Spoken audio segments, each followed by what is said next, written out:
Samantala, itinuturing naman na biyaya ng ilan nating kababayan sa Ilocos Norte ang ulan mula sa bagyong Quiapo. Ito ay para maibsan ang epekto ng El Nino, lalo na at ang ilang mga magsasaka sa probinsya ay nakapagtanim na. Si Jude Pitpitan ng Radyo Pilipinas, Lawag, sa sentro ng balita.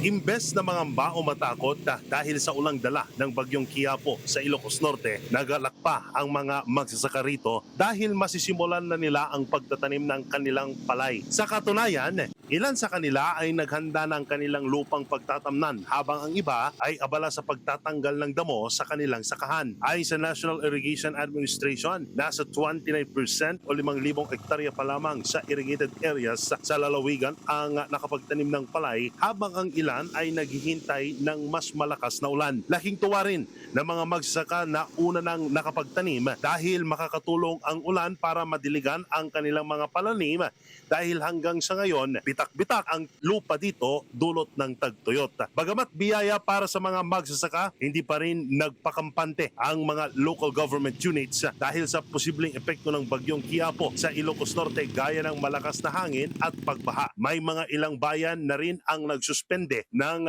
klase sa lahat ng antas ngayong araw. Maging sa Lawag City ay suspended na ang trabaho sa mga opisina ng gobyerno. Naka-standby na rin ang mga heavy equipment sa harap ng Lawag City Hall para agad magamit kung kakailanganin. At dahil nakakaranas na ng ulan ang Ilocos Norte, nanawagan ang provincial government sa mga residente rito na patuloy mag-antabay at sumunod sa mga inilalabas nilang abiso. Mula rito sa Lawag City, para sa Integrated State Media, Jude Pitpitan ng Radyo Pilipinas, Radyo Publiko.